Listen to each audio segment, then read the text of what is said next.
Welcome to Corner of the Galaxy, the show that talks 100% LA Galaxy soccer.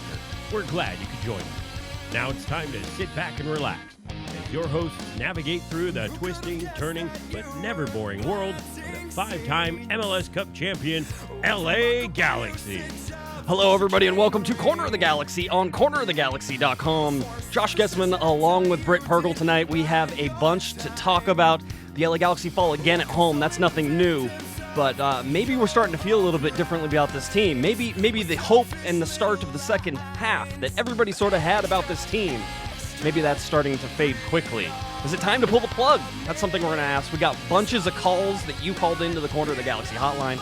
We're, of course, going to get you ready for the New England game as well. But still, a lot of LA Galaxy talk to talk about.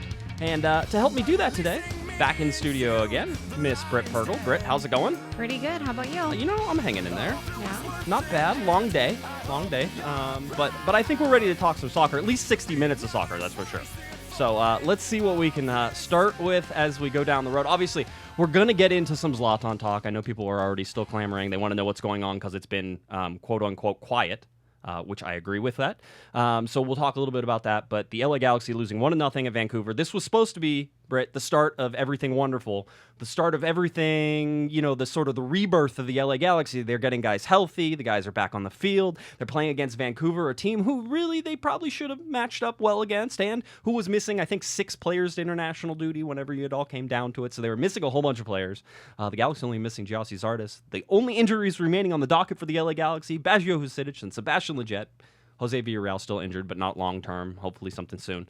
I think it's a hamstring issue. But, I mean, what do you take away from this particular game?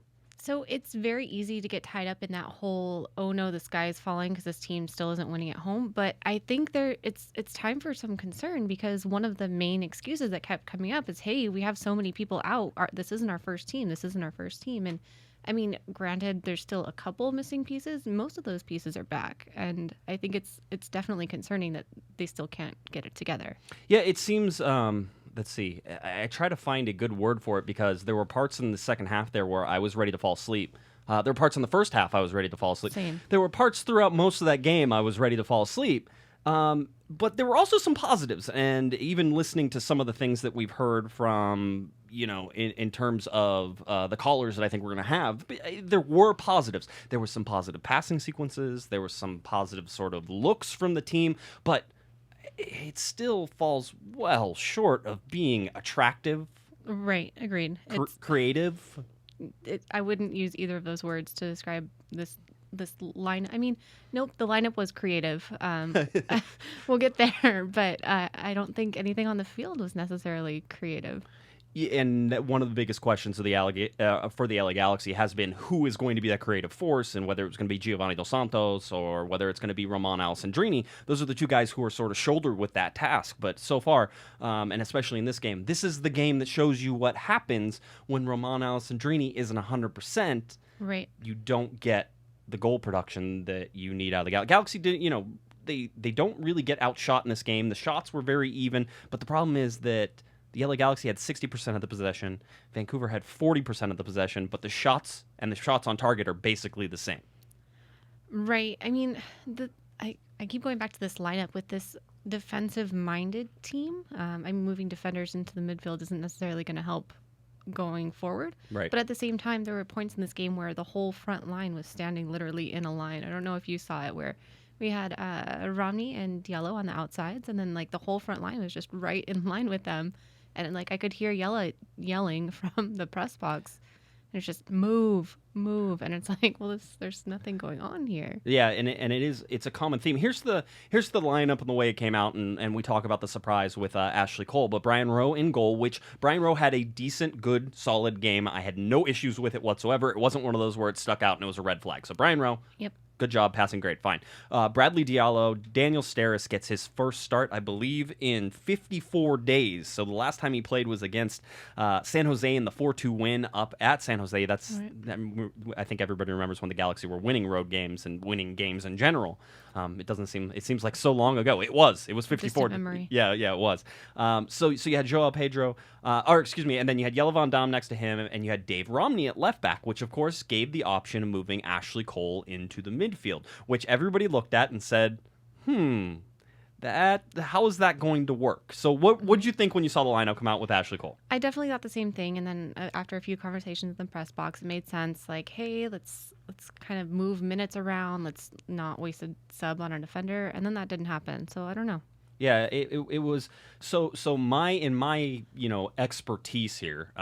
It was a sort of a play at being flexible, and Ashley Cole being in the midfield allowed him, one, to stay on the field, two, to get Dave Romney on the field, which is what Kurt Onalfo pointed to after the game, keeping Dave Romney on the field with Daniel Steres there, and it allowed Ashley Cole, a guy who is very good with the ball, even though he's a defender. If you want to see what the gap is between American players or people who play in the American League and English Premier League type players, it's that the defender can play midfield and be one of the better guys on the ball. And so it didn't hurt. In fact, it was a good move. I had zero issues with it. The LA Galaxy defense as a whole played very well, I thought. Yep, but again, they gave up a goal to start with. So anyway, we go Joao Pedro, Ashley Cole. That's sort of your midfield. You had Alessandrini, Giovanni Dos Santos, and Emmanuel Boateng playing up in front of those two guys, and then Jack McBean up top as the lone striker. No surprises. I think the rest of that was all sort of surprises. Steres starting was a surprise.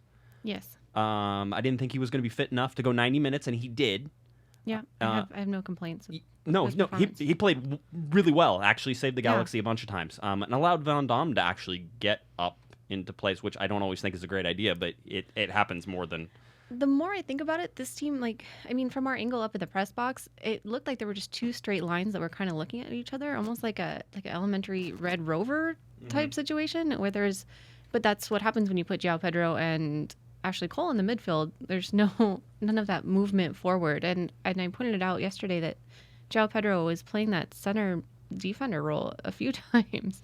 I don't understand why he felt the need to go back that far. Right. But it was just very dividing of the field. Well, one of the things that sort of struck me, and it was how the LA Galaxy were playing in that role in their corners and sort of their set-piece role, which was to get Steres and get Van Damme and get Romney up. So you're taking all these guys. And so the guys left back there were Joao Pedro, right, Emmanuel Boateng, and Ashley Cole. That was basically their team, which it worked for the most part. Here's the thing, though. Vancouver came in with a very sort of vanilla attempt at holding the LA Galaxy, and it's vanilla, but it's worked against the Galaxy time and time again, which is sit back, absorb pressure, stay compact in the middle, and then counter like a crazy person. It sounds like Bruce Arena ball. It sounds like Bruce. It's a smart road mentality, right? And so you get that. Here's the problem: is that one, Vancouver was very good at staying compact, so they kept the LA Galaxy on the outside, and whenever you had Emmanuel Boateng in the game, you had stretch and reach on that outside. So I was fine with that. Right. But what happens whenever Emmanuel Boateng goes away? That was, I felt like there were periods of the time where the field was completely within the 18s. It was so compact, and then there was no back post runs when there were crosses coming in. And a lot of times I had to look at my lineup again, and it's like, oh, Diallo should have been there. Does Diallo know that he should have been there? Right, yeah, and that's one of the things. I think the weak link, and we've continued to sort of see it, again, a young kid still learning, but at the same time, still easily one of the weakest link is Bradley Diallo. Gave up the foul that ended up in the set piece, that ended up in the goal, and it was a poor foul. It was one that didn't need to happen.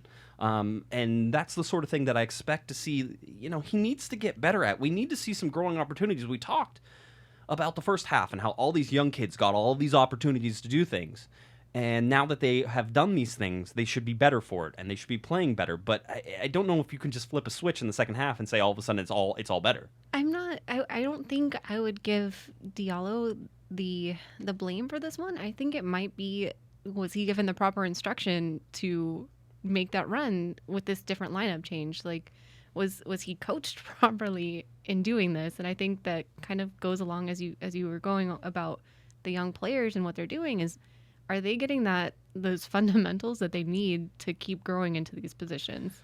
I am starting. Listen, it's not the losses that are piling up to me in my head, and I've certainly, obviously, I think in the press box and anybody who's gone to the LA Galaxies, you've seen one win at home in 2017, which is The craziest thing, I think, if you would have told me at this point in the season, 19 games, that the LA Galaxy would have only won one game at home, that's ridiculous. I would have said, no. Well, how much money do you want to bet that's not true? Right. Right? And so you go through that. It's not the losses. It certainly is partly the losses at home, right? But it's Right. but it's not the losses as a whole. It's the losses at home. They're starting to take a toll because you can't excite a fan base as every time you come into StubHub Center, you're pretty sure you're going to lose. Right.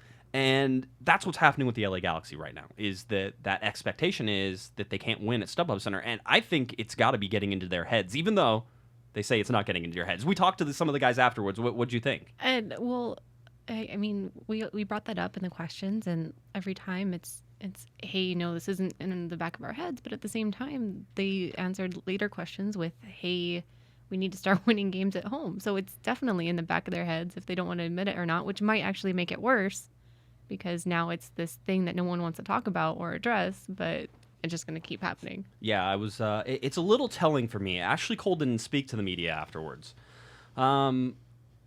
This is a guy who I've sort of pegged, and I think Kevin has pegged, and other people have pegged as the guy who should probably be wearing the armband. Ashley Cole's done everything. And as a matter of fact, in this game, he was the best player on the field for almost either team. I mean, you could say maybe Bolaños over with Vancouver played a very nice game. And there's lots of Galaxy fans who seem to think that the LA Galaxy played better than Vancouver and lost, and I am not in that camp. I think it was close. But again, you look at the possession the Galaxy had. They should have had more chances. They should have had more creativity. They didn't. Who was more dangerous? It was Vancouver. Right. And so that's putting that all together in my head. And 1-6-3 at home. This is a team that gives up the first goal all the time. All the time now. 12 of 19 games they have given up the first goal. You can't win like that. At what point?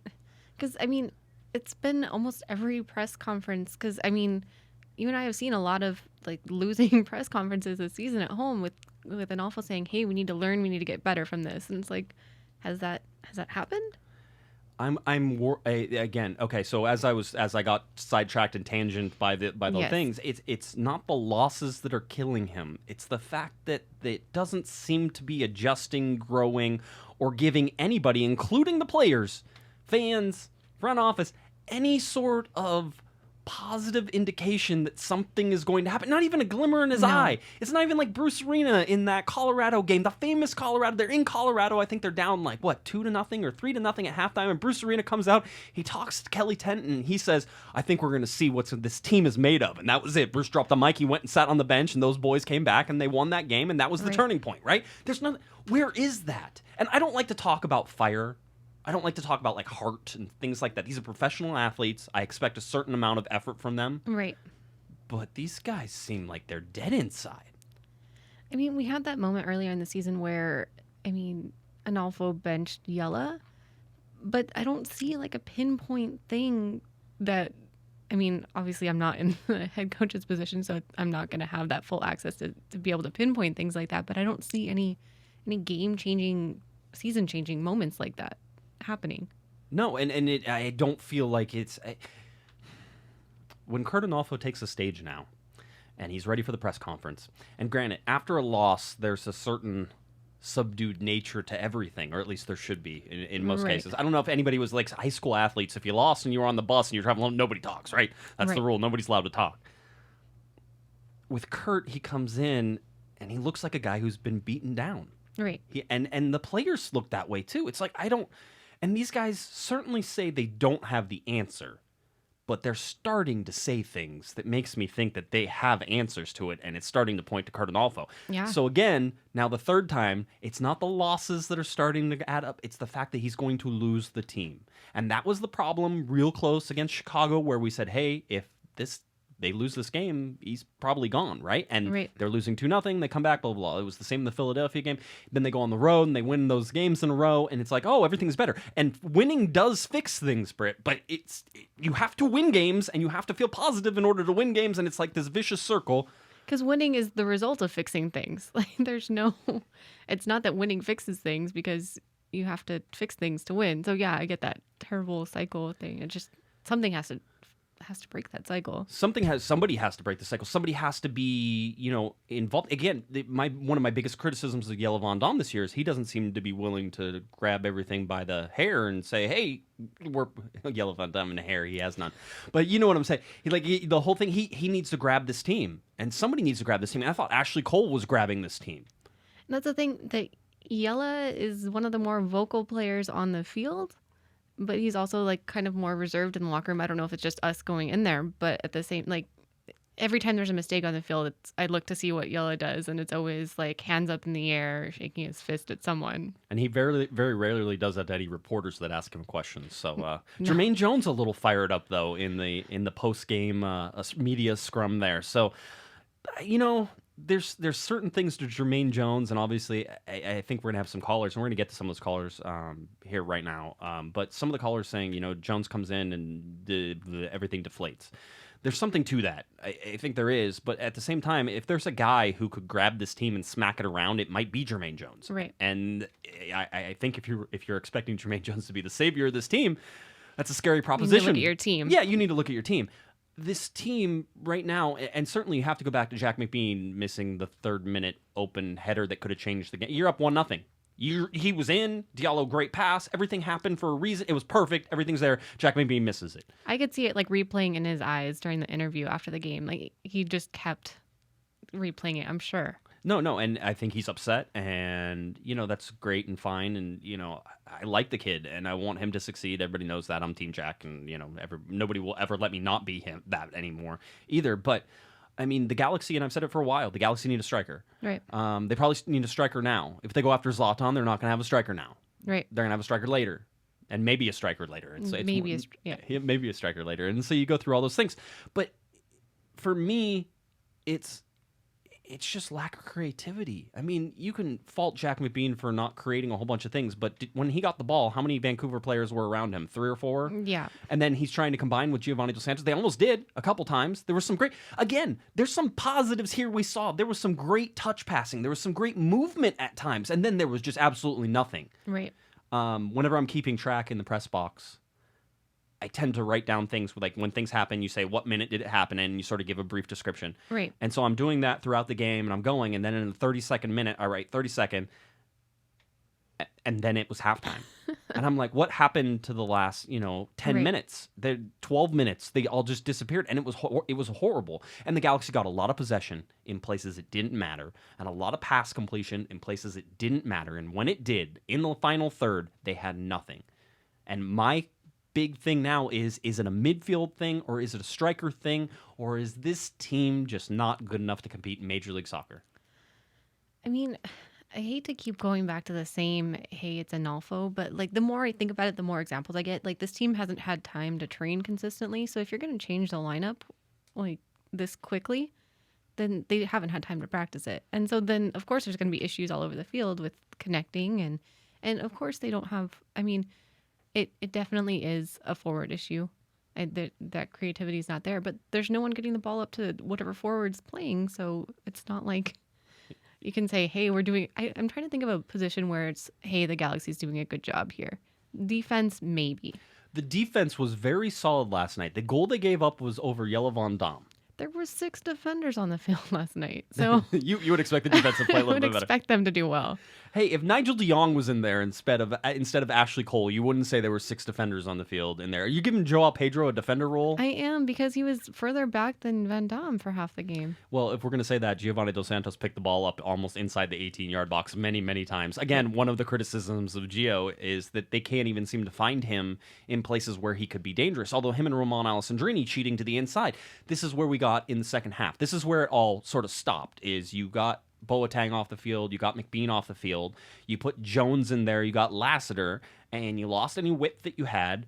Jameson wasn't stretching for me the sideline. Everybody's playing in the middle. Where were Giovanni Dos Santos and Roman Alessandrini? Usually standing next to each other in the middle of the field. And then Roman has to come off in the 70-something minute. I have it here. I can read It was notes. a 73rd. Yeah, 74th minute. I know you were off by a whole minute. You'd never get to come on the show again. Yeah, I know. So I mean, you had all those things, and Roman Alessandrini comes off with cramping. This is a guy who has not been 100% healthy for a while. This is a guy who should not have played in the Manchester United game Right. because there was no reason to do it. And in fact, I was told by the Galaxy that he was more than likely not going to play in that game. Him Right. and Pedro were not going to play in that game, and they play in that game. You could have given the guy some rest, then you didn't. So there you go. And this is, I don't mind the friendlies. They don't bother me. I enjoy them, actually, because I get to see these English Premier League teams come in and pass circles around Major League Soccer teams. That's actually enjoyable. It's not. It's I like the speed of thought. I like the quickness, like all those things. So I like to see that. And I think it does, for the players who play, does help them some ways, being, anytime you play against a better team, you can go out there and you play against that team that's more at your level, and you're like, oh, this is going slower now. Okay, that helps. But you I didn't need think to play Roman. Those games are for preseason when you're preparing, trying to get back up to speed, play against teams from somewhere else.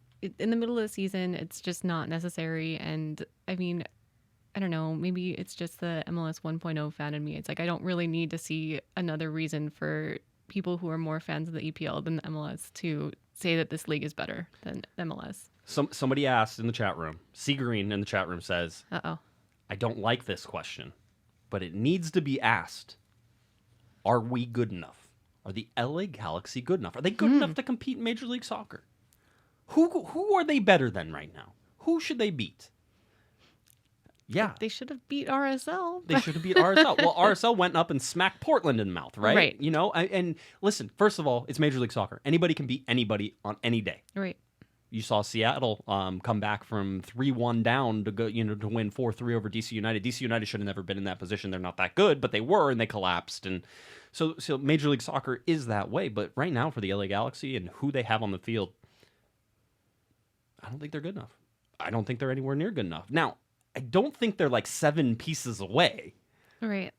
I'd say they're a good 3 or 4 pieces away, though. So 3 or 4 pieces. Where do you add your pieces then? Center midfields for some sort of forward distribution. Okay, center midfield. So somebody like Jonathan Dos Santos. Yes. Okay. Something to because there's no flow from the back to the front. There's no ball getting forward. Right. And then I'm not completely confident in the people receiving the ball up front. Okay. Yep. So again, it's the strikers. So strikers. So this is, I see, and I agree with you. I'll say that there's probably 2 pieces missing then, right? And so one of them is probably a central midfield TAM player. Right. Which I was talking with somebody who's doing the actually salary cap breakdown and stuff like that, and there may actually be room in there for a TAM player. Don't know. We'll see. But they also have to save that TAM maybe to buy Jelle Van Don down. So it depends on how much that all goes and where it goes. So the Galaxy might be able to do something there, and it's striker. And that's where they've been focusing most of their designated player focuses. So where does McInerney fit in? Like, why? I want to be nice, but why? For me, yeah, no, and I get it. And I've said it before. I don't think people have been hounding Jack McBean. And for me, McBean is like head and shoulders above McInerney in terms of what he can actually do. Now, that's saying nothing, right? Because those two really haven't produced. But you look at the one game where Jack McBean did score 2 goals. Somebody brought this up, and they said they were joking afterwards, but I actually think there's something to it. They said maybe the reason that McBean's scoring is that that he had better talent surrounding him in USL, right? And I was like, no, but yes. There's something there. That team at USL knew how to feed him and knew how to work with him and they all knew each other. And what happened in the Colorado game? It was a majority USL team, right? We had Jose Villarreal in there. We had Jaime Villarreal. We had all these USL guys. And what happens? They score 2 goals against Colorado, and they know where each other is. And it's just different. They operate differently. I think there's something to that in terms of when they get together and they know each other, guys who have been playing together for a long time. I mean, that's not a stretch to say that. Right. I mean, I would agree that that's very important and that chemistry is vital. But at the same time, he's scoring against a USL team when he's playing in the USL. Yes, absolutely. But they did score. But the quote unquote USL team that played against Colorado did score against a Major League Soccer team, a barely Major League Soccer team in Colorado. That's what I was about to say. Yeah, I know. But I think the Galaxy probably fit right in next to them in terms of barely Major League Soccer team right now, which is sad. That's a sad thing. All right, let's get to some calls that we had into the CoG hotline. Remember, And so many of you are so good at this now, I don't even have to ask you. You save this number on your phone. It's after the game. You're upset. You want to vent a little bit. Call into the CoG hotline. It's that simple. It's like leaving a voice message for your ex when you're drunk. It's perfect. So here is our first caller. We're going to call him Mr. Positive Things because he didn't leave a name. Remember, if you're going to join us here on Corner of the Galaxy, it's always good to leave a name. We'd like to say hi. So Mr. Positive Things, here he goes. Hey, Josh. How's it going? Thanks for the show. I just wanted to call after watching the game last night. I saw a lot of positive things with the Galaxy going forward. Even their defense was really good. I think they just got unlucky on a few bounces. But at least it looks positive. It doesn't look like they're getting overrun anymore. Anyway, that's my thoughts. Talk to you later. At least it was positive. It doesn't look like they were going to... They controlled large portions of the game. They did have the possession. They never made me feel comfortable. That's fair. That's fair. I mean, that's a low standard. At least they're not getting run over anymore. It's like at least whenever it wasn't as bad as Real Salt Lake. You know, they didn't lose 6-2. They only lost 1-0. So I mean, baby steps. Okay. 6-2, 5-2, 1-0. That's a step in the right direction. This is the thing, though. This is kind of a trend with these calls. I mean, there's going to be some, but you're going to hear this. There's positives here. All right. So let's go to Davis from Orange County. Davis has a call for us as well. Hey, Josh. What's going on, buddy? It's David from Orange County. What's going on, Britt, Wendy, K-Bax, everything chilling. I'm calling after the Galaxy suffered yet another home loss, this time to the Vancouver Whitecaps, in a 1-0 defeat. And I am depressed, but shouldn't be too surprised. I mean, to be honest, what can I expect from this team going forward? But I will tell you this. There are some positives to take from this. I did not watch the game personally. I was out doing other things with my time, my money, but I was checking Twitter, and in a big surprise, Ashley Cole starting at center defensive mid was something that threw everyone off. But I think this is one of the best decisions that Kurtinoffel has made in his time as Galaxy head coach. Ashley Cole is one of the smartest footballers, I think, in MLS. The guy obviously has the incredible pedigree from his time in the Premier League, but he is smart enough tactically to play any position he wants on the field. And since the Galaxy actually have cover at left back, they have played Dave Romney at left back tonight, that allows Ashley Cole to play in that defensive mid like Kurtinoffel wanted to. And with that being said, he's obviously the better option at that position than Jermaine Jones. It allows João Pedro to know that he has defensive cover next to him if he wants to go ahead and make an attacking run. And to be honest, Ashley Cole is good enough and smart enough to go ahead and make an attacking run himself. Not sure if that's going to be the case with every game going forward, especially with the weekend game up against the Revolution. But I think that is one of the best moves that Anopoulos has made. And even though we lost the game, I think that is definitely one of the bright spots to take going forward and seeing if that's actually going to be a normal thing nowadays. Anyway, love the show, Josh. I'll talk to you hopefully at the Seattle game. I'm taking my little brother. It might be my last Galaxy game in a while, but great job with everything you do, and I'll talk to you soon, buddy. Take care. I think Davis is angling for a job there. He's got a nice voice for it too. He says the smartest move Kurtinoffel has made all year. One, we talk about low bars. Yes. So, I mean, sure. Smarter than that time he put Sebastian Lletget at right back without practicing it before? Yes, I would say that is smarter than benching Yella Von Dam. I don't think so. I wouldn't go that far. Okay. I would say it's the second smartest. Okay, second smartest. All right, there we go. All That's right. fair. Hector from Riverside wants to call in as well, so here's Hector. Hey, Josh. This is Hector from Riverside. I got a chance to see the game last night. It was pathetical, like always. I just don't understand why heads aren't rolling. Starting with Chris Klein, P. Vallenas, and Kurtinoffel. It's an embarrassment. The tradition we've built over the last 10 years since we picked up David Beckham is totally been erased. We're just a pathetical team. Honestly, there should be a second division, and we should be regulated drop down to the second division. It's an embarrassment. Embarrassment. I'm a huge Galaxy fan, but it's embarrassing to watch their games. Okay, that's all I have. Thank you. Hector's going to be, if you need to call a friend, Hector, just reach out, all right? We're here for you anytime you want. Yeah, I mean, listen, I get that point of view. I would say over the last 10 years, sure, you could look at that. You look at David Beckham coming in and how big and how much that changed sort of the face of the league and the face of the LA Galaxy. I mean, that was good. But the LA Galaxy have been one of the league's best teams or better teams since 1996 in the very first year. So it's not just 10 years, Hector. I don't mean to pile on, but it's even longer. It's 21? 22 years. This is the 22nd year. Yeah, 22nd year for it's over 21 years. It's over exactly 21 years of. Well, that's not true because 2008 was a horrible year. There have been horrible years. This is not completely unknown in LA Galaxy history. I mean, the LA Galaxy was the first team to never win a game on the road in MLS history. I would say that's 2006. 2006. That very well could. New England currently has that streak going right now. Has not won a game on the road. They didn't play that many games back in 2006. So see, it was a lot easier to do that. Apparently, something I don't know. No, definitely not. All right, Michael from Downey wants to get on. We got a bunch, and we haven't even got to my sushi one. The sushi one at the end, I think it's my favorite one. Okay. So Michael from Downey calling in to the CoG hotline. If you want to call into the CoG hotline, very simple to do. I'll give you that number right now. It's 949-385-2641. 949-385-2641. Just in case you wanted to know, the 2641 also spells out COG1 because I'm fancy like that. Here's Michael from Downey. Hey, Josh. Hey, Wendy. This is Michael calling from Downey. First-time caller, long-time listener. Oh, God. We're just all so fed up now. It's time for a change. I hope they make it happen soon. All right. Take care. Keep up the good work. Thank you. Bye. Short, sweet, simple, to the point.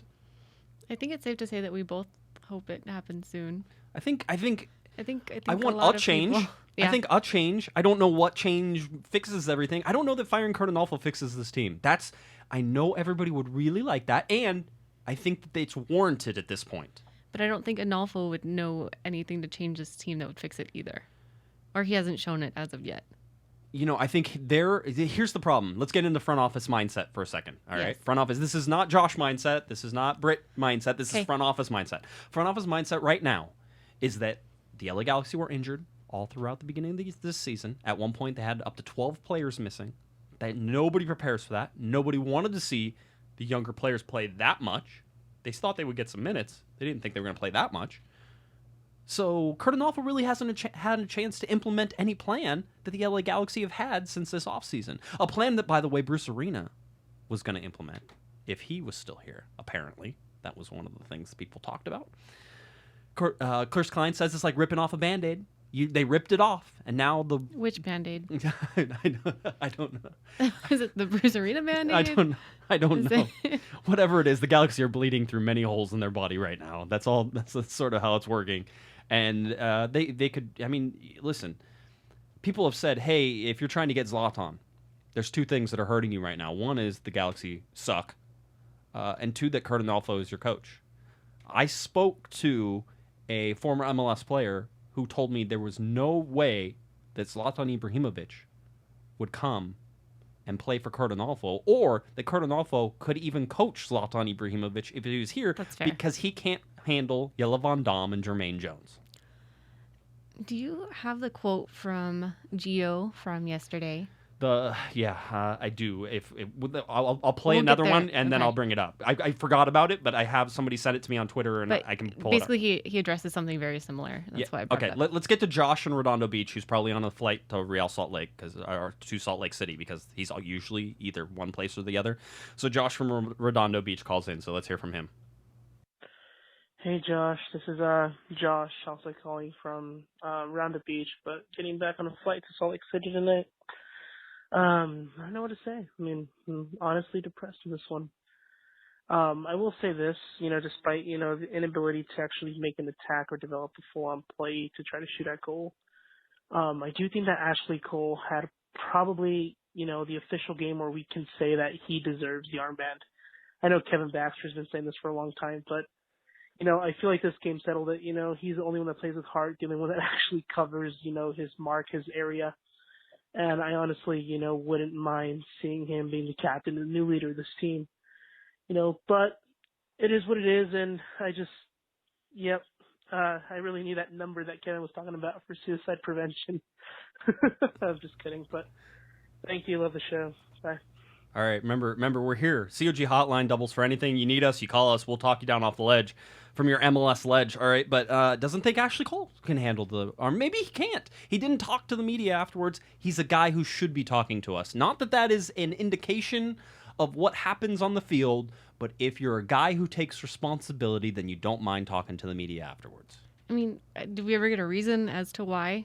Yeah, he didn't. I don't think he wanted to talk to anybody. Oh, okay. Which, by the way, if it was me after a Sunday league game, I wouldn't want to talk to anybody either if we lost. But no, same. But it's professionals. They're getting paid money. It's one of those things. But without the armband, does he have that obligation? No, but deep inside MLS media regulations and guidelines. Well, yes. Yes, he has the obligation. But I understand that. In the general understanding of things, no, he does not. I mean, and ultimately, so Britt's referencing that usually the captain has an obligation to talk to the media afterwards. Whether it was a good game or a bad game, the captain has the armband. He's supposed to be the leader of the team. He comes in and he talks, right? Jelle Van Dam usually talks. And so, I mean, if you're looking at that particular part of his captaincy, it works. But no. Okay, so here, I wanted to get to I got the Giovanni Dos Santos quote afterwards, and he told us this. He said, this is one of the most important clubs in the league, and in any other part of the world, our situation would be managed differently. It's a complicated moment, as everyone can see in the team. We're worried about this situation. We can't continue going on like this and starting next game. We need to start getting points because we want to reach the playoffs. That's Giovanni Dos Santos. Was that the comments you were? Yes. Okay, I figured that was the one that you had there. Yeah, I mean, he's calling. That's one. He could be. I'm going to give you both sides of this. One, he could be directly calling out Cardinalfo in those statements. You could understand why. He even used the word managed. Right. You understand that particular situation. Okay, that again is Cardinalfo losing the team if that is a direct thing at him. He could also be saying that the LA Galaxy need more players and they need more talent.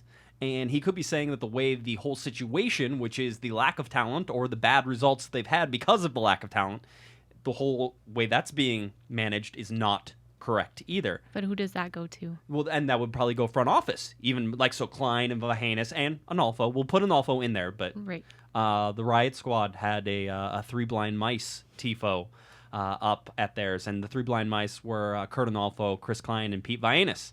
I think people saw it out there on Twitter. It's not a. I don't think anybody didn't see it. I mean, it was one of those things. Right, we saw it from the press box. The guys in the press box saw it. I'm sure Chris Klein and Pete Vahenis saw it, and I'm sure Kurt Analfo saw it as well. So, you see those different things. So, that's the situation you're in right now. But you could blame those guys. He could also. Can I give you my third option of what he could be saying? It's a weird shaped coin, by the way, but go ahead. Yes, just both sides of the coin. If it lands on the center, he's saying, why don't you go out and get Jonathan Dos Santos, my brother, because he could solve these problems for you. He's been so somber since that rumor was squashed. So, yeah, I mean, I still think it's a possibility, by the way. Jonathan Dos Santos is not completely off the table. We'll get to that in here in just a little bit. We got time. We got plenty of time. People want to hear some LA Galaxy talk. All right. Matt in Rancho Cucamonga. 1, Matt, thank you for calling in. 2, I do not know how to spell Rancho Cucamonga. I sound it out, so it works, and I can say it, but I'm not sure I'm spelling it right. And 3, whenever I type in Matt from Rancho Cucamonga, it makes me indent everything else because the city name is so long that I have to move everything else to the right. So those are just the problems that I have today. Just nobody cares. Matt. Hey, Josh. Love this show. This is Matt from Rancho Cucamonga. Hey, just left the game. Loved the back line. I liked Ashley Cole there in the defensive mid. Jones came in, kind of ruined it. He was yelling at Yao Pedro to push up. I didn't like that. But anyways, defensively, thought it was strong. What do you think about the forward? I don't think we had any attack going forward. If we don't get Zlatan or anybody in for this transfer window, what do you think we do about our attacking?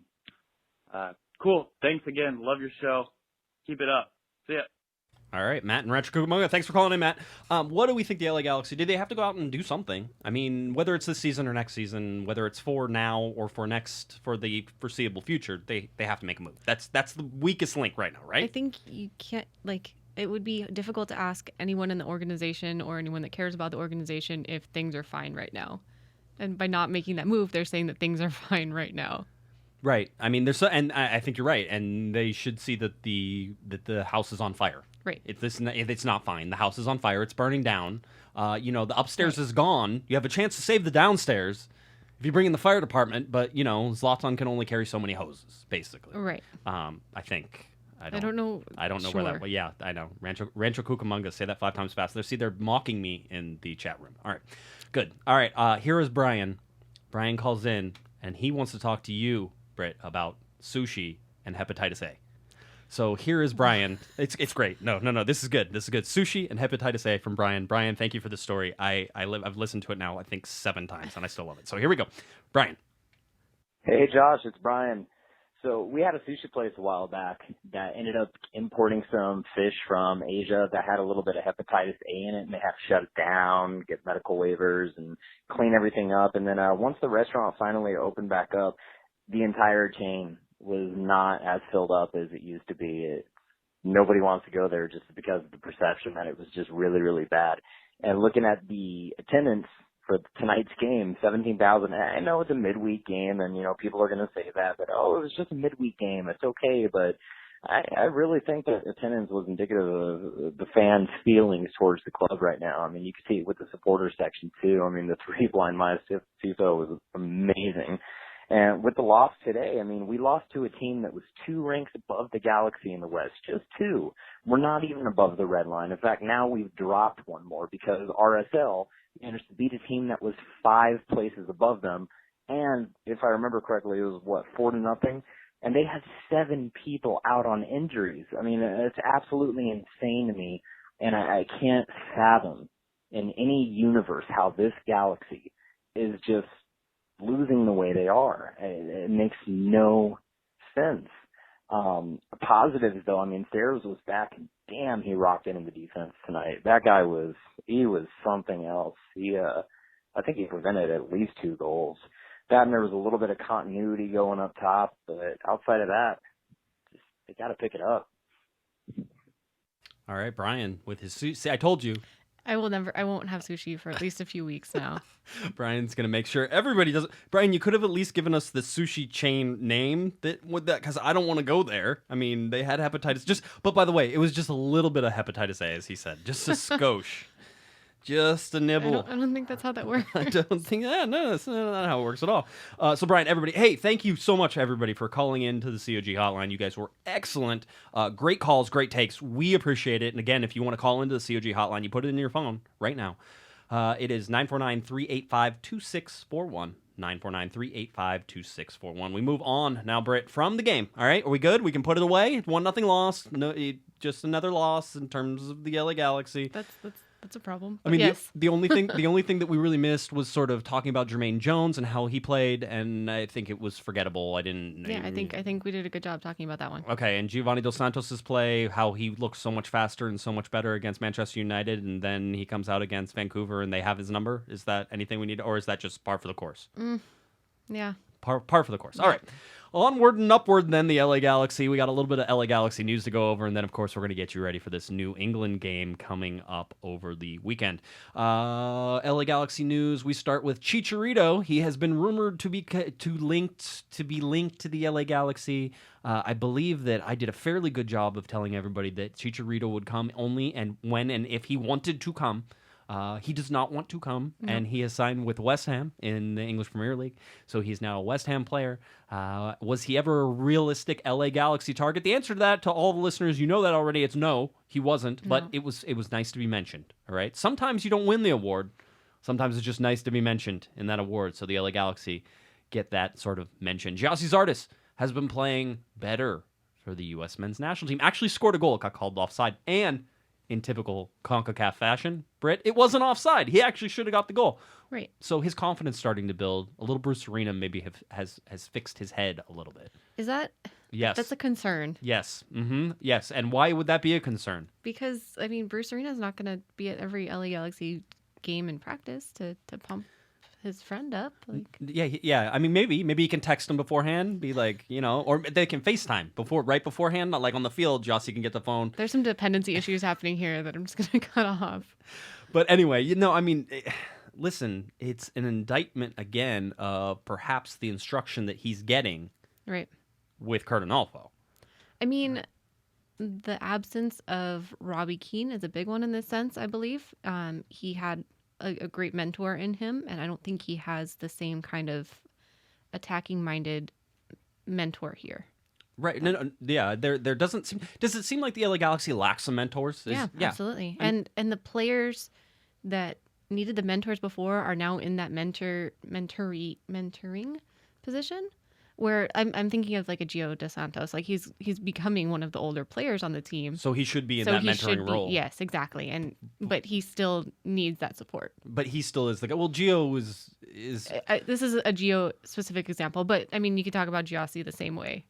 No, and I agree with you. I think that you're seeing the lack of veteran leadership that the LA Galaxy used to have in spades. I mean, you used to be able to call Alan Gordon, Mike McGee, Jeff Lorenowitz all off the bench, and you had like this A team and this B+ team, and you were like, okay, whatever, go ahead, and hey, whatever. But that's not there anymore. Right. So that's what you're saying. All right, moved on a little bit here. Major League Soccer.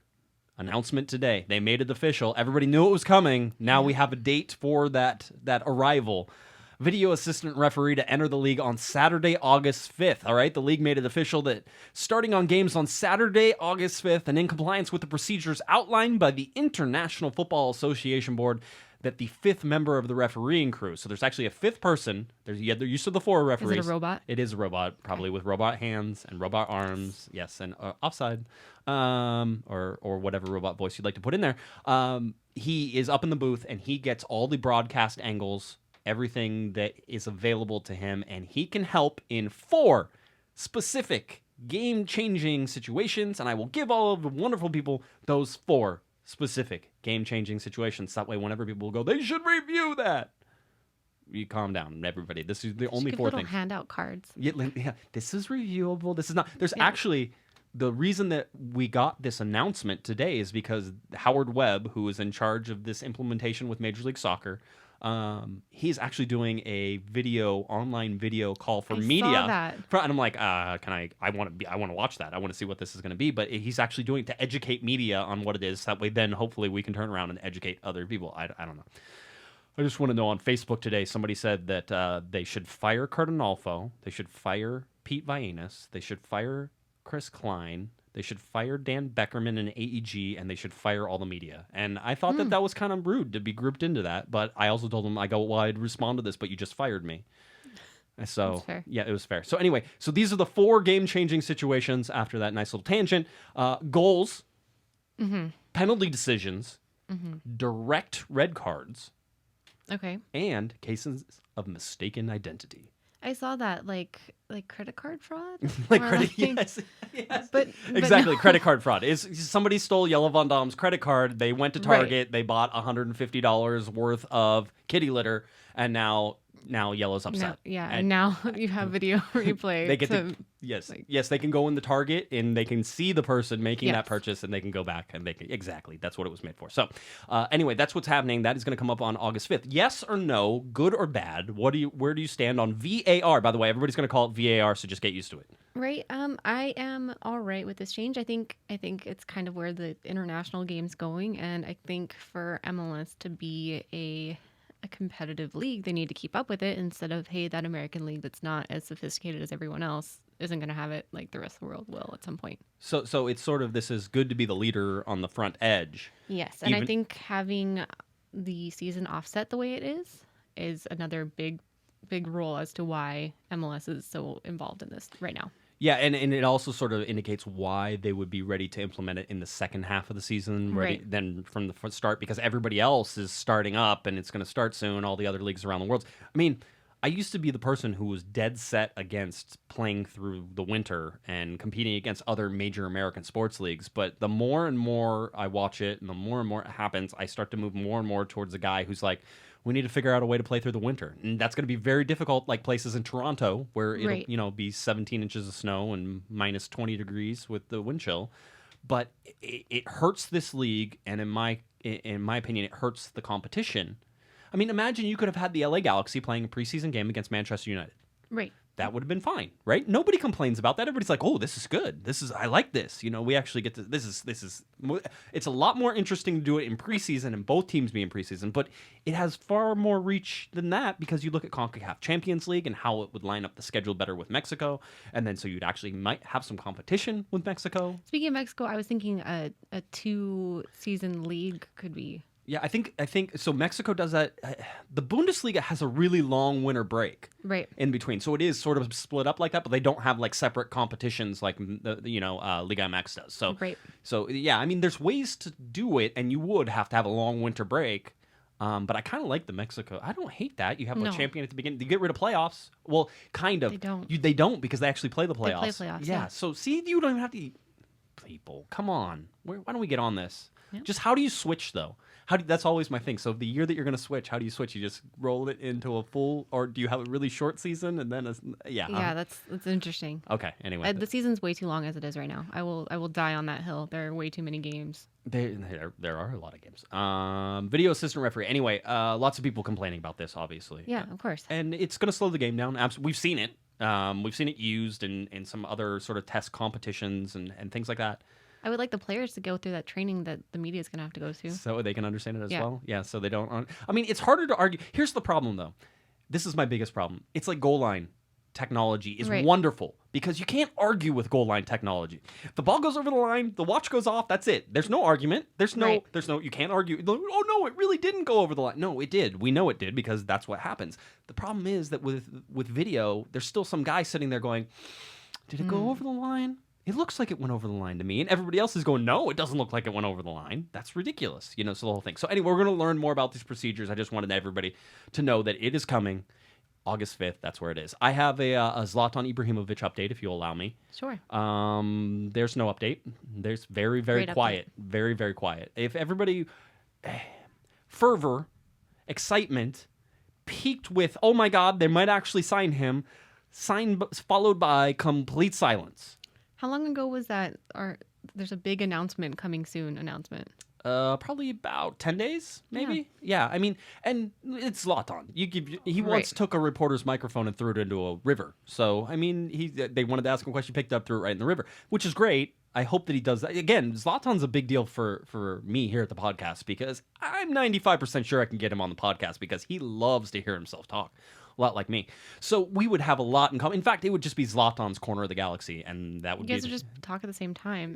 No one's going to stop. It would be wonderful. It would be wonderful. Two like minds thinking together. But anyway, there's not a lot. If you're looking for some big, giant move that's happening, things may pick up here. The LA Galaxy are running out of days. I mean, if you want to go ahead and look at what the actual transfer window is, and I actually, because I'm a complete MLS nerd, I actually keep track of when the window's going to close, and I have it on my countdown thing. So 20 days from our recording right now, the transfer window closed. Still some time to make some things happen, and Giovanni Dos Santos came late in the transfer window whenever he came. So lots of things could still happen. We'll see how it goes. And technically, Zlatan Ibrahimovic does not have a contract, Brittany. So that means that you don't really even have to sign him inside of a window. The window has to be open, but a lot of times it just has to be a uncontracted player could come into the league at any time up till the roster freeze deadline, which happens in like September or something like that, the end of September. It's still a ways away. So that's where we're at. The LA Galaxy schedule as we move forward here. Had the game against Vancouver. We all saw how wonderful that went. Saturday against New England Revolution, one day before my birthday. Send all the gifts at Galaxy Podcast. I appreciate all of your lovely gifts, all the things you're going to shower me with, everybody. Saturday, July 29th is the next chance the LA Galaxy have to win a game at home. It will be 114 days since the last time they won at home whenever they play Seattle. Seattle just had a wonderful comeback. That probably sparked something in them, unfortunately. They were out without Jordan Morris, without Clint Dempsey. So Seattle coming up on July 29th. August 6th, the first game that will be played for the LA Galaxy under the VAR rules is an away trip up to Portland Timbers at Providence Park. It's a Sunday game, broadcast on ESPN, nationally televised. Guaranteed there will be a VAR review in that game. Those teams don't like each other. All right, let's go finally to the Saturday, August 12th game. New York City FC. The LA Galaxy will host New York City FC. The game is broadcast on Fox Sports 1. That's at StubHub Center, again, Saturday, August 12th. So that's sort of where our schedule lies. In the Eastern Conference, if you want to know who the best team in Major League Soccer is right now, it is Toronto FC. They were missing something like 6 players, went into New York City FC at that little postage stamp in Yankee Stadium and drew a game 2-2. All right, that team is deeper than most teams I've seen. Maybe even rivaling some of the teams the LA Galaxy had last year or even the year before. So a very deep team. Chicago Fire right there next to him, 38 points. Nikolic. David Accam doesn't get called into the All-Star game. All-Star game, you're so funny. I don't even know if we've got to this, but 2 LA Galaxy players did get called into the All-Star game. As much as all the LA Galaxy fans tried, and I really have to salute everybody for this. You didn't vote a single LA Galaxy player onto the All-Star game. And I mean, actually saw like people campaigning for San Jose players. Yes, yeah. They were very clever. It was very clever. It was smart. It was well thought out. And maybe they're just so fed up with this team that like there was absolutely zero drive to vote guys in. I mean, they've heard so many times of how many games in such a short period that adding one more that doesn't mean anything is not necessary. Well, unfortunately, they still get to round out the roster, and so you had the Chicago Fire coach. He got to pick, I think, 11 more players, and he picked Jelle Van Damme, and he picked Giovanni Dos Santos. Interesting, because of those two, neither of those two were the best at their particular position on the LA Galaxy, because you would pick Ramon Alessandrini over Giovanni Dos Santos in any sort of attacking role, and you would pick Ashley Cole over Jelle Van Damme right now in terms of any defensive role. So just more all-star fun. But who has the bigger names in that one? Yeah, and it's Giovanni Dos Santos, and then people have learned who Jelle Van Damme is now, so it is a bigger name.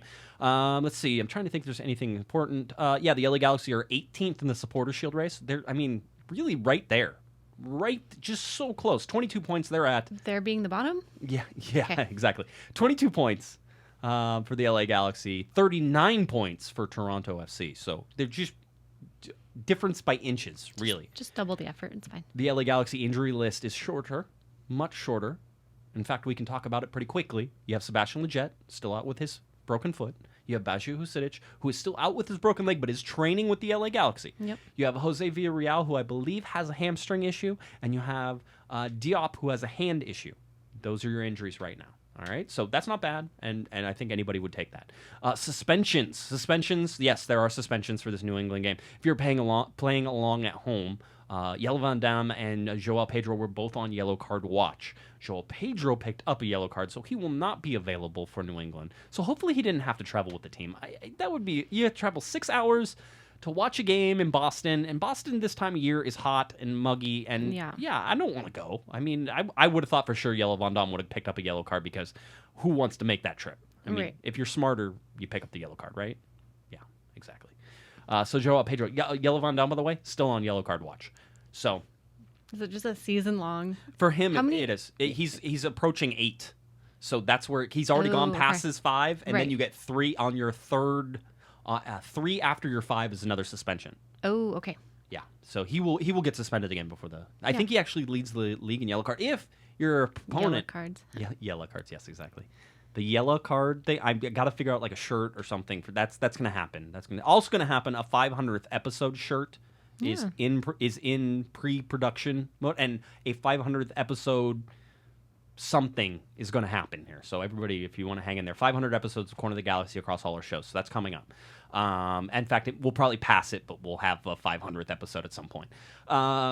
So you have that Jelle Van Damme still on that yellow card watch. So, I mean, he could get it against New England. Then he wouldn't play against Seattle. Who knows where it goes, but that's where it is. The game on turf in New England, of course. All right, let's get to this game then, if you don't mind. Sure. Okay, New England Revolution versus LA Galaxy. This game's Saturday, July 22nd, 2017, 4:30 p.m. Pacific time. The game is on Spectrum Sportsnet and Spectrum Deportes. New England Revolution come into this match 5-9-5.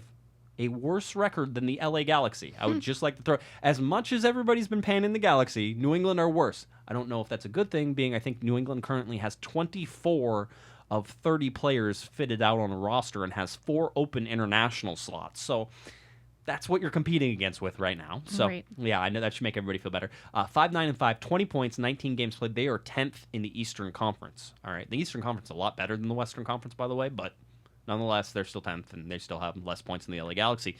LA Galaxy 6-9-4, 22 points, 19 games played, 9th in the Western Conference. The last game that New England played was back on July 5th because they didn't have a midseason friendly, and they didn't have a midweek game. So the LA Galaxy got to play 2 more games than New England has had to play in that time. But back on July 5th, they lost at home to the New York Red Bulls 3-2. And they haven't played a game since. So it's a long time. It is a long time. Hopefully they'll be really rusty, and maybe that'll make them feel better. Although they are going to get Kellen Rowe back, who is with the U.S. men's national team. Yeah. So he's coming back, but Juan Aguadella is still with the U.S. men's national team, so he will not be back. But Bunbury, Kamara, Wynn, Caldwell, Fagundes, these guys are not bad. I mean, Tierney, I love Tierney. There's some good guys on this particular team. Even Cody Cropper in goal. I mean, you look at all these things that they've sort of put together. They're not a horrible team. They have one of the worst fields in Major League Soccer. It's not as bad as Minnesota. Jelle Van Dam was told that New England had turf, and he said, they have turf, right? And everyone said, yeah, they have turf, and he sort of just gave the shrug because he hates turf. That was another theme that I heard in the interviews yesterday. Was pretty much someone asked him about, hey, what's going on with New England, and or what are you looking forward to about New England? And all of them mentioned that it was turf, so they've definitely already been briefed on the environment coming up. And yeah, it's not nice turf either. I was on a podcast earlier this week. You can go find it out there, the New England Revolution guys. I think it's 6 states, 1 pod, something like that. I apologize for not getting it correctly. I didn't have it in front of me. I forgot that it was back on Monday. It was so long ago. I didn't forget it. But anyway, I was talking to those guys. Great guys, seemed like a lot of fun. And we were talking about the field, and they're like, well, our turf is the same as Portland's. And I'm like, no, it's not. If it is, you do a horrible job of making it look like Portland's. There is a crown that's different there, too. So the crown of the field is actually, because in football, a lot of times there's a crown, which means that the center of the field is higher than the edges. I've never heard it called that. What did you hear it called? Just the slope. A slope? It's called a crown. There's a crown in the middle, so there's a slope, so it actually runs away, and that's a lot of football fields have that, and for whatever reason, they've found that it's helpful to football players for some, or maybe just drainage. Just drainage. So however it works, but there's a crown there, it's different, and so it's not like Portland. Portland's a fairly flat field, and it's made for soccer, and this one gets beat down by the NFL and everything else. Soon to be the LA Galaxy's job is seeing their field beat down by NFL football. So a lot of similarities with New England right now, which is kind of scary to think about. So this is the LA Galaxy game. New England coming off of 4 straight losses. The LA Galaxy have 5 straight losses, I believe. And that's through all competitions, so whenever you look at it, however that works. But whenever you look at the actual league form and the league play, it's 4 losses for New England and 3 losses for the LA Galaxy. So in league play, it actually doesn't look as bad, according to MLS and their wonderful stats that are never, ever wrong. So that's it. I think that what you need to understand is that Pele Van Aanholt, who everybody's waiting to see play, probably still doesn't play this week. Right. I talked to him after the game, as sort of as an aside. I'm working on an article about him, so I wanted to talk to him real quick. Great guy. I really like him. Speaks good English. We'll work on the comprehension stuff. Sometimes he doesn't understand the questions you're asking, but speaks very good English, and he's really excited to be in Los Angeles. First time he's ever been in the United States. First time he's ever been to Los Angeles. And he told me at the end that, coming here was kind of a dream for him, and he's really excited, and he seems like a good kid. I like him. 26 years old, I get to call kid. Yeah. So he still seems he's excited to be here, and the particular thing, the awe moment at the end was he said, it makes it a lot easier coming all the way across, halfway across the globe to play for the LA Galaxy because his fiance is with him. So yeah, there it was exactly. So hopefully we'll see that, but I don't think Pele Van Aanholt plays in this game. I think he's probably Seattle. I think Seattle is that. It's a rough one to give someone a first nod, though. Yeah, I know. It's like, hey, here, and Clint Dempsey and Jordan Morris, I think, will be back. I think the Gold Cup wraps up here pretty soon. Yes, maybe next week. Next week. It's coming. Semis are Saturday. Right, and so, yeah. final somewhere maybe on Thursday? I don't know. Or no, it'll probably be quicker than that. They'll probably play it who knows? I'm really good in at the next couple weeks. Yeah, in the next couple weeks they'll have it. So we'll see how that goes. But Pele Van Aanholt, Jermaine Jones will probably play in New England, even though it's on turf, and that makes me nervous. He'll probably play, but that's his former field, former team. I think he wants to play in this game. He answered it like it wasn't a big deal and it was just another game, and he goes back to see him. I felt like there was an edge in there because he was getting a little touchy about some of the questions that were. He was, and I was trying to figure out what it was, but he made it. I don't know if he just was frustrated in a first loss back because it's been a while since he's lost with this team. So there's that. But he was, what was it? Do you have his quote? I don't have his quote with it. It was basically along the lines of, I'm an older professional, and it's not that big of a deal to me anymore. It's just another game, even though it's a nice place. I played there for a year and a half, blah, blah, blah, the whole deal. The guys on the podcast I was with said Jermaine Jones basically came to New England, played for a year and a half, the whole time wishing he was going to the LA Galaxy. So that's probably true. And that's how it was for a lot of players for a long time. Yeah, now everybody's... we've and almost made it through a whole episode without talking about AJ De La Garza, but I wanted to bring up this one point about it. AJ's got to be sitting here going, so glad I left. Right? Because AJ De La Garza doesn't fix this team. No.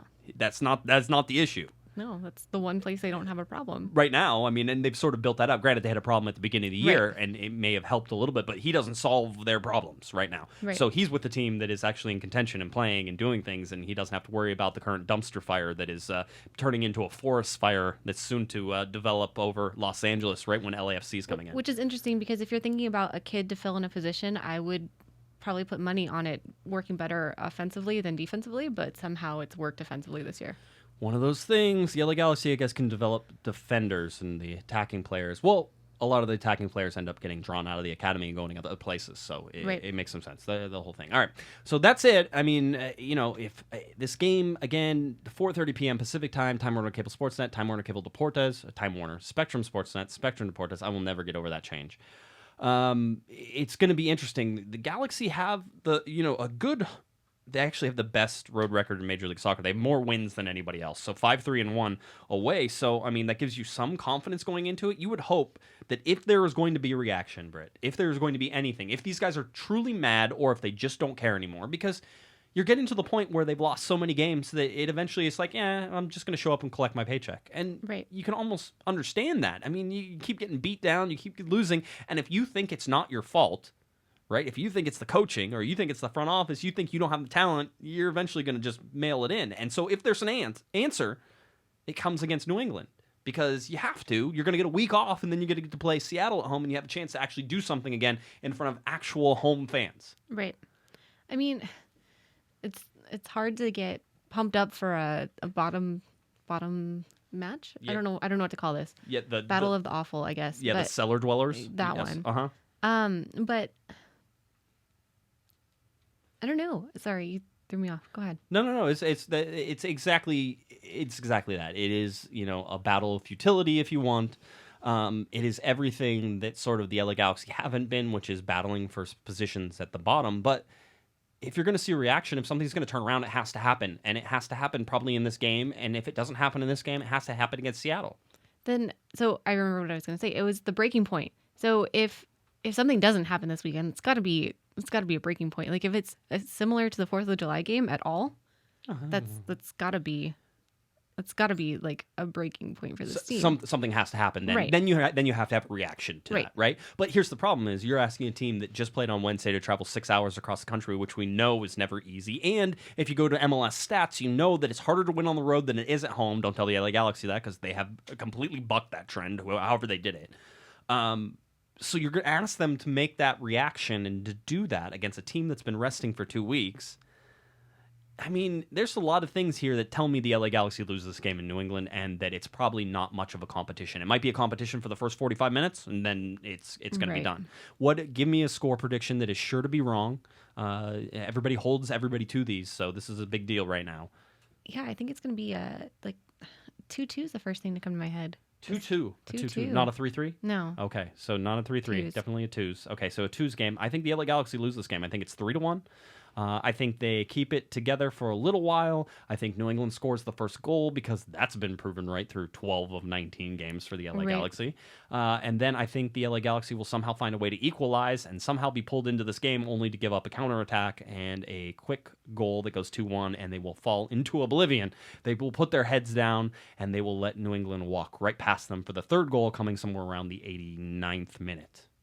What do you think, Deborah? That was actually rather specific. That was very specific. If I get this one right, it's just I quit. That's basically how it goes. All right, there you go. The game coming up on Saturday. I hate to be like sort of that, don't watch it because they're going to lose guy, but maybe they won't. You should watch this game. The reason you should watch this game is you want to see if there's a reaction. If there's not, Kurtanov is close to going. Yeah, has lost the team. If he has lost the team, then that's why he gets fired. He can lose games as long as he has the team. If he doesn't have the team and loses games, there's no reason to keep him. There's no reason for people to show up anymore at LA Galaxy games.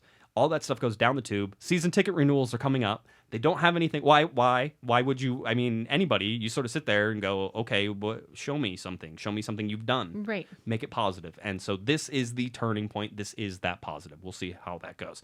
All right. Britt, do you want to tell people where they can find you? Sure. I am on Twitter at _BrittJo, BrittJo. I write for Total MLS and sometimes for Corner of the Galaxy. All right. If you're looking for me on Twitter, it's at Guesman, JGUESMAN, and of course at Galaxy Podcast. That's me 99.9% of the time. Head on over to cornerofthegalaxy.com for all of our articles. All of our podcasts are there. Hopefully to have a Pele Von On Hold article coming up very, very soon. So, get to know that kid a little bit more and see how that goes. All right? All right.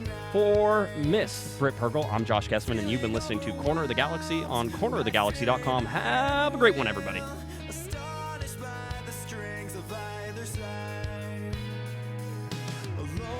You've been listening to the Corner of the Galaxy podcast on cornerofthegalaxy.com. You can follow the show on Twitter and Instagram at Galaxy Podcast, and be sure to check out and subscribe to iTunes, Stitcher, and Facebook by searching for Corner of the Galaxy. And for all of your independent LA Galaxy news, discussion, and entertainment, including this podcast, head on over to cornerofthegalaxy.com. Fans, thanks for listening.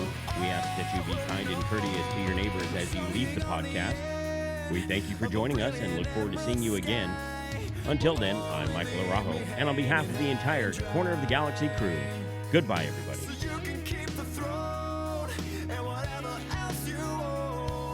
I'm basking in a calm and peaceful mind.